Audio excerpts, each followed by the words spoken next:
దేశంలో వందల ప్రాణాలు పోతున్నాయి ఫైటింగ్ చేసి మన సోల్జర్స్వి వందల ప్రాణాలు పోతుంటే ఒక్క రోజు కూడా ఎవరు మాట్లాడరు దాని గురించి.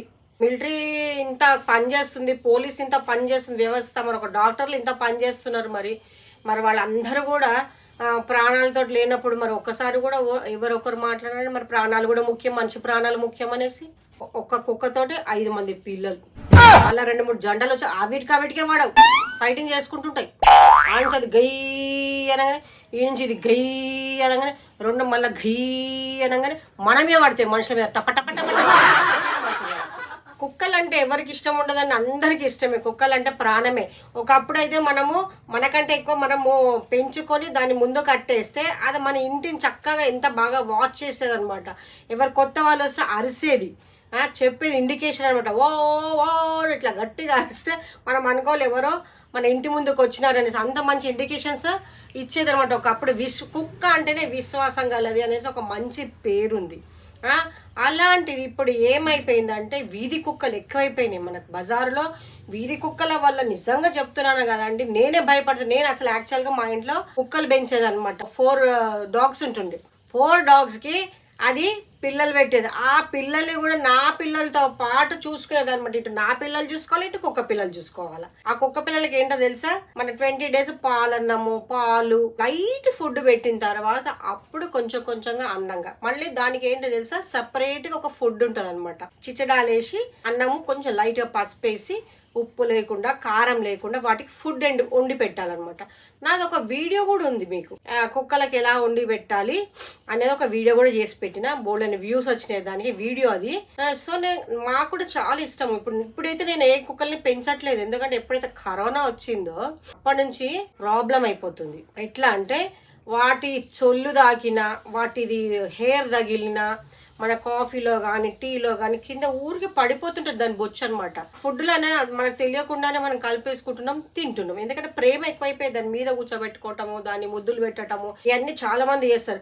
యాక్చువల్గా అయితే మన కుక్క సొల్లు తాగితే కూడా ర్యాబీస్ వచ్చే అవకాశం ఉంది. ఆ రోగమా మంచి రోగం కాదండి అది. కాబట్టి కుక్కలు పెంచేదాన్ని నేనే బయటికి వెళ్తే, వీధుల్లోకి వెళ్తే నిజంగా 4-5 కుక్కలు ఒకటేసారి ఎంబడవయ్యి ఒకటేసారి అరుస్తాయి, గయ్యమని అరుస్తాయి.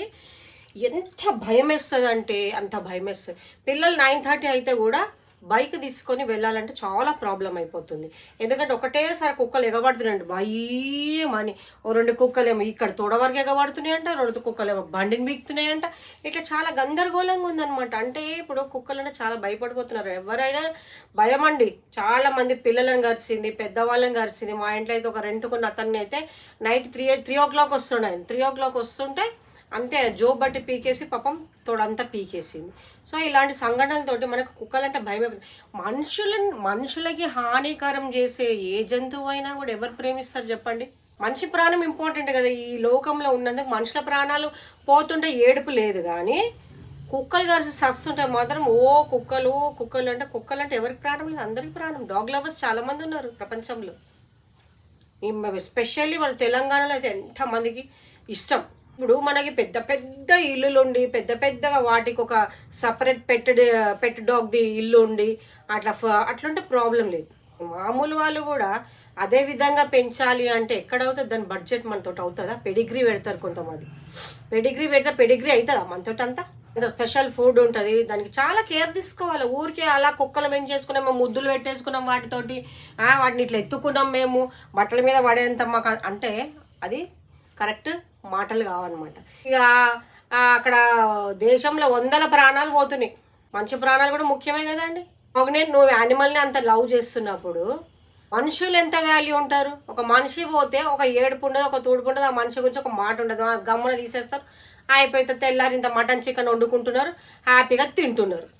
ఇంకా చచ్చినాక మంచిగా పెళ్లిలాగా చేస్తున్నారు తప్ప మనిషి బతుకుండగా ఇంత అన్నం పెట్టారు, ఇంత గుడ్డ పెట్టారు. యాక్చువల్గా ఏంటంటే డాగ్ లవర్స్ అంటే ఎవ్వరు లేరు. ఈ కరోనా వచ్చినప్పటి నుంచి అవి ఒక విషం లాగా తయారైనాయి అనేది, ఒక విషం జంతువులాగా మారిపోయినాయి. అవి అప్పటంత మంచిగా లేవు అవి. అప్పుడైతే మంచిగా గేటు ముందు కట్టేస్తే చక్కగా అరిసేది, కానీ ఎవరిని కరవకపోతుండే. మనుషులను చూసి జస్ట్ ఇండికేషన్ చెప్తుండే, అరుస్తుడు అంతే. కానీ ఇప్పుడు అట్లా కాదు, మనిషిని చూస్తే చాలు దానికి తిండి దొరకకనో మరి మాంసం దొరకకనో ఏమో తెలియదు, కానీ మనుషులను పట్టి పట్టి పీకుతుంది. ఎన్ని సీసీ కెమెరాలలో ఎన్ని సంఘటనలు చూసినాం మనం. అవి అట్లా ఉరికొస్తుంటే కొంతమంది మోరిలో పడిపోయేటోళ్ళు ఉన్నారు, రోడ్డు మీద పడిపోయేటోళ్ళు ఉన్నారు. ఇన్ని సంఘటనలు విపరీతం. ఫస్ట్ మనుషుల ప్రాణాలకు వాల్యూ ఇవ్వండి, వాటి గురించి మాట్లాడండి, మనుషులు ఎలా బతకాలని మాట్లాడండి. నేను వాటికి తిండి పెట్టాను, వీళ్ళకి తిండి పెట్టాను, వృద్ధులకు నేను తిండి పెట్టాను, వాళ్ళ అది ముఖ్యం ఏం కాదు. ఎవరికి తిండి పెట్టాను మేము చూసినామా వచ్చి నీతోటి మేము కూడా అంటాం. ఇప్పుడు నేను కూడా అంటా, నేను 100 మందికి భోజనాలు పెట్టినా, నిన్ననే పెట్టినా అని నేను కూడా అంటా. ఏది నీతోటి వచ్చినామా, నీతో చేసినామా? ఏమైనా ఇంటింటికి వచ్చి పైసలు ఇచ్చిపోతున్నావా? తిండి తినుండ్రి మీరు మంచిగా అనేసి నీకున్న డబ్బంతా ఆస్థానం అంతా తీసుకొచ్చి మాకేమైనా ఇస్తున్నావా? అది కాదు కదా. ఎప్పుడైనా సరే ఒక దానం చేసినా కూడా, ఒక ధర్మం చేసినా కూడా, ఒక పూజ చేసినా కూడా మూడో మనిషికి తెలియవద్దని ఎందుకంటారు? ఆ ఉన్న పుణ్యఫలం అంతా పోతుంది నువ్వు చెప్పుకోవడం వల్ల. ఎప్పుడైనా నువ్వు ఒక పుణ్యం చేసినట్టు ఈ చేతితో దానం చేస్తే ఈ చేతికి తెలియకుండా అట్లా చేసిన వాళ్ళు అంతమంది ఉన్నారు. మాటలతో ఎవరే నేను అది చేసినా నేను ఇది చేసినా ఎవరు చెప్పుకో, నిజంగా చేసిన వాళ్ళు అయితే ఆ సమంజసంగా ఎప్పుడైనా మాట సందర్భంగా వస్తే అవునండి నేను ఇక్కడ ధర్మాలు చేసిన, ఇక్కడ దానాలు చేసిన ఇట్లా చెప్పుకోవచ్చు. కానీ ఉట్టి పుణ్యంగా నేను అలా చేశాను, నేను ఇలా చేశాను మీరు చెయ్యండి అంటే ఎక్కడి నుంచి వస్తాయి డబ్బులు? మాకు ఇంట్లో ఫ్యామిలీ గడవడానికి ఎంత బాధగా ఉంది. ఇప్పుడు కష్టం చేస్తాం కానీ తినని పరిస్థితి ఉంది. అలా ఫ్యామిలీలో ఒకటే మెంబర్ చేస్తున్నారు, మళ్ళీ మిగతా ముగ్గురు అవరగడలు అయిపోతున్నారు. మీకుందేమో గొప్పలు కానీ మాకే చెప్పడానికి గొప్పలు ఏమీ లేవు. సో మనుషుల ప్రాణాలకు వాల్యూ ఇవ్వాలి. మనిషి ప్రాణం పోతుంటే బతికించడం గ్రేట్. సోల్జర్ ఫ్యామిలీకి ఎంతగానో మరి డొనేషన్స్ ఇస్తున్నారు, ఎంతగానం పైసలు ఇస్తున్నారు ఆ ఫ్యామిలీకి. మీరు అందరు వెళ్ళి మరి ఇంత సినిమా యాక్టర్స్ అయినా ఎంతమంది ఉన్నారు, మళ్ళీ అందరు ఎంతగానం వెళ్తున్నారు వాళ్ళ ఇళ్ళకి వెళ్ళి ఎంతగానం ఇస్తున్నారు పైసలు. మేము వృద్ధాశ్రమంకి ఇస్తున్నాం, పిల్లల ఎడ్యుకేషన్కి ఇస్తున్నాం, మేము కుక్కలకి ఇస్తున్నాం, మేము నక్కలకి ఇస్తున్నాం, మేము పిల్లులకి ఇస్తున్నాం. అంటే ఎందుకమ్మా? నీకు ఆపదలు ఉన్న వాళ్ళని ఆదుకోవాలి, కానీ ఆపద లేని వాళ్ళ దగ్గర అంతా పోయి నువ్వు షో చేసుకోవడానికి కోసం చేస్తే మాకెవ్వరికి మీ షోలు అవసరం లేదు.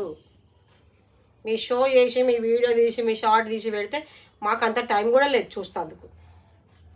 మంచి చేయాలి, మంచితనంగా ఉండాలి, మంచిగా మాట్లాడాలి, ఇంతే. నీకు చాదనైతే డబ్బులు ఎక్కుంటే దానం చేసుకో, కానీ చెప్పకు నేను ఇది చేసినా అది చేసినా అని చెప్పు. మన ఆ సొంత అమ్మ నాన్నలే మనకు ₹1 ఇయ్యారు ఎంత కష్టపడుతుంటే. అరే మాకు ఒక 20,000 ఇయ్యారు, ఒక 30,000 ఇయ్యారు అంటే వాళ్ళే ఇయ్యారు మనకి. నువ్వు గొప్ప చేసుకో, ఏమన్నా చేసుకో, నువ్వు డాగ్స్ పెంచుకో, ఏమన్నా చేసుకో, మాకు అవసరం లేని గొప్పలు. మాకు కూడా ఇష్టమే డాగ్స్ అంటే. సో డాగ్ లవర్స్ అందరికీ ఒకసారి నమస్కారం అండి. అందరం మనం డాగ్స్ పెంచుకున్న వాళ్ళమే, కానీ ఇప్పటి సిచ్యువేషన్లో మాత్రం చాలా ప్రమాదకరంగా ఉంది కాబట్టి చాలామంది ప్రాణాలు పోయినాయి కాబట్టి డాగ్స్ అంటే భయపడుతున్నారు. సో గవర్నమెంట్ ఏం చేయాలంటే వీటికి కొంచెం పిచ్చిలేసినాయి అనమాట ఈ మధ్యన. కొద్దిగా ఆ గేట్ల ముంగట కూర్చుంటాయి, మన మనుషుల మీద పడిపోతున్నాయి. సో కోఆపరేట్ చేయండి గవర్నమెంట్ వాళ్ళు. ఇలాంటి కుక్కలని దయచేసి తీసుకెళ్ళండి, ఎక్కడ పెట్టాలో అక్కడ పెట్టండి. డాగ్స్ని లేకుండా చేస్తేనే కొంచెం స్ట్రీట్స్ అనేటివి బాగుంటాయి, మనుషులకు ప్రాణాలతో బతికే అవకాశాలు ఉంటాయి. Thank you.